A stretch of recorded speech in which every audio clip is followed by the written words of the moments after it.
Hello friends, welcome to स्वास्थ्य academy Lucknow. तो आज के इस वीडियो में हम बात करेंगे पिछले एक सप्ताह के जो महत्वपूर्ण करंट अफेयर्स हैं उनको चर्चा करेंगे। जैसे कि बात करें, अभी हाल ही में आधिकारिक तौर पर भारत का पहला भिखारी मुक्त गाँव कौन सा बना है। जो भिखारी मुक्त शहर की बात हो रही है, भारत का जो पहला भिखारी मुक्त शहर है ये बन चुका है इंदौर। ध्यान रखिएगा, इंदौर जो है स्वच्छता में पूरे भारत में नंबर 1 पर है और कई सालों से। ध्यान रखिएगा, तो इंदौर स्वच्छता में भी नंबर 1 पर है और भारत में भिखारी मुक्त जो शहर बना है वो भी हमारा कौन सा है, तो इंदौर है। इंपॉर्टेंट है, ध्यान रखिएगा। अगला क्वेश्चन है, अभी हाल ही में बुद्ध पूर्णिमा जो मनाई गई, कब मनाई गई? ध्यान रखिएगा, तो जो बुद्ध पूर्णिमा मनाई गई ये 12 मई को मनाई गई। ध्यान रखिएगा, ये हर साल 12 मई को नहीं मनाई जाती है, ये बैसाख माह की पूर्णिमा के दिन जो है ये मनाई जाती है। इंपॉर्टेंट है, ध्यान रखिएगा। बुद्ध पूर्णिमा जो है, ध्यान रखिएगा, महात्मा बुद्ध के जो जन्म, परिनिर्वाण और ज्ञान की प्राप्ति, ये तीनों जो है बुद्ध पूर्णिमा को ही हुए थे। तो ध्यान रखिएगा, बौद्ध धर्म में बुद्ध पूर्णिमा का महत्वपूर्ण स्थान है और इस बार ये जो है 12 मई को मनाई गई। ये बैसाख माह की पूर्णिमा के दिन मनाई जाती है। अगला है वर्ल्ड एथलेटिक्स डे। तो ये मनाया गया 7 मई 2025 को। 7 मई को मनाया जाता है वर्ल्ड एथलेटिक्स डे और इसका विषय क्या है? युवाओं को खेल के प्रति आकर्षित करना। इंपॉर्टेंट है, ध्यान रखिएगा, युवाओं को खेल के प्रति आकर्षित करना विश्व एथलेटिक्स डे इसका जो है थीम है। अगला है, किसने 11 भारतीय भाषाओं में नवीनतम text to speech Bulbul V2 launch किया है? किसने लॉन्च किया है? तो ध्यान रखिएगा, ये सर्वम AI मतलब आर्टिफिशियल इंटेलिजेंस। तो एक सर्वम AI है जिसने 11 भारतीय भाषाओं में नवीनतम टेक्स्ट टू स्पीच लॉन्च किया है। इंपॉर्टेंट है, ध्यान रखिएगा। अगला क्वेश्चन मोस्ट इंपॉर्टेंट है, ध्यान रखिएगा, ऑपरेशन केलर। ऑपरेशन केलर क्या है? ये बेसिकली जम्मू कश्मीर में एक जगह है, शोपिया जिले में, जिसका नाम है केलर। तो उसी जगह के नाम पर जो है ये ऑपरेशन चलाया गया है भारतीय सेना के द्वारा। सर्च एंड डिस्ट्रॉय यानी खोजो और बर्बाद कर दो। ये जितने भी आतंकवादी जम्मू कश्मीर में हैं उनको तबाह करने के लिए, उनको खात्मा करने के लिए भारतीय सेना के द्वारा सर्च एंड डिस्ट्रॉय पर आधारित ऑपरेशन केलर चलाया गया है जम्मू कश्मीर के शोपिया जिले में। इंपॉर्टेंट है, ध्यान रखिएगा। एक ऑपरेशन अभी चर्चा में था, ये बहुत ज़्यादा चर्चा में था, पहलगाम की घटना के बाद ऑपरेशन सिंदूर। तो ऑपरेशन सिंदूर भी भारतीय सेना के द्वारा चलाया गया था, यानी सशस्त्र बलों के द्वारा, भारत के सशस्त्र बलों के द्वारा जो POK का क्षेत्र है और पाकिस्तान में जो भी टेरर ऑर्गेनाइजेशंस हैं इनके अगेंस्ट कार्रवाई के लिए भारत के सशस्त्र बलों ने ऑपरेशन सिंदूर चलाया था। इंपॉर्टेंट है, ध्यान रखिएगा। और ऑपरेशन केलर भी जो है आतंकवाद से संबंधित है, आतंकवादियों को खत्म करने के लिए भारतीय सेना के द्वारा जम्मू कश्मीर के शोपिया जिले में चलाए गए। इंपॉर्टेंट है, ध्यान रखिएगा। अगला है UPSC के नए चेयरमैन कौन बने। अगर बात करें UPSC की, तो इसकी जो चेयरमैन थी कौन थी? प्रीति सूदन जी थी। ये जो है अब सेवानिवृत्त हो चुकी हैं। इनका स्थान किसने ले लिया है? तो अजय कुमार। वर्तमान में UPSC के नए चेयरमैन कौन बने हैं? इनका नाम है अजय कुमार।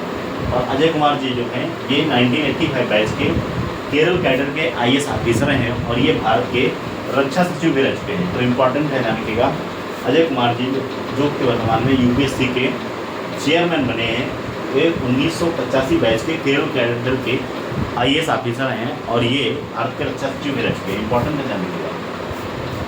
बात करें अगर UPSC की, यूनियन पब्लिक सर्विस कमीशन, संविधान में किस भाग में दिया गया है इसके बारे में जानकारी? तो ध्यान रखिएगा, भाग 14 में इसके बारे में बताया गया है। अगला एक प्रोजेक्ट इंपॉर्टेंट है, ताप्ती मेगा रिचार्ज परियोजना। ये किन 2 राज्यों के बीच में है? तो मध्य प्रदेश और महाराष्ट्र के बीच में ताप्ती मेगा रिचार्ज परियोजना है। ध्यान रखिएगा, पानी का जो संकट है, जो सिंचाई से रिलेटेड है, उसको जो है समाप्त करने के लिए ताप्ती मेगा रिचार्ज परियोजना जो है शुरू किया गया है। और इसकी लागत कितनी है? तो 19,244 19,244 करोड़ रुपए की लागत से ताप्ती मेगा रिचार्ज परियोजना मध्य प्रदेश और महाराष्ट्र के राज्यों से संबंधित है। इंपॉर्टेंट है, ध्यान रखिएगा। वर्ष 2025 में भारत का तीसरा यूनिकॉर्न कौन बना? इंपॉर्टेंट ध्यान रखिएगा, भारत का जो तीसरा यूनिकॉर्न है 2025 में ये बन चुका है पोर्टर। कमेंट सेक्शन में आप बता सकते हैं पहला और दूसरा यूनिकॉर्न 2025 में कौन है। पहला और दूसरा कमेंट में बताना है और तीसरा कौन सा आना है? 2025 का पोर्टर है। इंपॉर्टेंट है, ध्यान रखिएगा। विश्व प्रेस स्वतंत्रता सूचकांक इसे जारी किया जाता है रिपोर्टर्स विदाउट बॉर्डर्स के द्वारा। यहाँ पर भारत की रैंक कितनी है इस बार? 151 है। लास्ट ईयर कितनी थी? 159 थी। और शीर्ष स्थान यानी विश्व प्रेस स्वतंत्रता सूचकांक में शीर्ष देश कौन सा है? तो शीर्ष देश है नॉर्वे। इंपॉर्टेंट है, ध्यान रखिएगा। और कुल 180 देशों को शामिल किया गया। इंपॉर्टेंट है, ध्यान रखिएगा। ये सूचकांक महत्वपूर्ण है, ये पूछा जाता है। तो रिपोर्टर्स विदाउट बॉर्डर्स के द्वारा जारी किया गया विश्व पथ स्वतंत्रता सूचकांक। आइए इसको एक बार फटाफट रिवाइज कर लेते हैं। जैसे कि बात करें, आधिकारिक तौर पर भारत का पहला भिखारी मुक्त शहर कौन सा बन चुका है? इंदौर। इंदौर स्वच्छता के मामले में पूरी भारत में नंबर 1 पर है। बुद्ध पूर्णिमा कब मनाई गई इस बार? तो 2025 में बुद्ध पूर्णिमा कब मनाई गई? 12 मई को मनाई गई। हालांकि ये हर साल 12 मई को नहीं मनाई जाती है, बैसाख माह की पूर्णिमा के दिन मनाई जाती है। इंपॉर्टेंट ध्यान रखिएगा। वर्ल्ड एथलेटिक्स डे 7 मई को, युवाओं को खेल के प्रति आकर्षित करना इसका विषय है। अगला है, किसने 11 भारतीय भाषाओं में नवीनतम टेक्स्ट टू स्पीच लॉन्च किया? ध्यान रखिएगा, ये सर्वम AI ने इसको लॉन्च किया है। ऑपरेशन किलर जम्मू कश्मीर के शोपियां जिले में चलाया गया आतंकवादियों को खात्मा करने के लिए। सर्च एंड डिस्ट्रॉय पर आधारित था ऑपरेशन किलर। यूपीएससी के नए चेयरमैन कौन बने हैं? तो अजय कुमार जी बने हैं। किसको रिप्लेस किया है? तो प्रीति सूदन जी को रिप्लेस किया है। ये अजय कुमार जी 1985 बैच के केरल कैडर के IAS अधिकारी हैं। और यूपीएससी का जो वर्णन है भारतीय संविधान के भाग 14 में। ताप्ती मेगा रिचार्ज परियोजना मध्य प्रदेश और महाराष्ट्र राज्य के बीच में है। इंपॉर्टेंट ध्यान रखिएगा। 2025 में भारत का तीसरा यूनिकॉर्न कौन बना है? गोल्ड बन चुका है। वर्ल्ड प्रेस फ्रीडम इंडेक्स में शीर्ष देश कौन सा है? तो शीर्ष देश है नॉर्वे। और भारत की रैंक कितनी है? 151 है।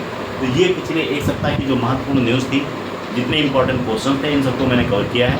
ऐसी और वीडियो के लिए आप हमारे चैनल स्वास्थ्य अकेडमी लखनऊ को सब्सक्राइब कर सकते हैं। Thank you very much.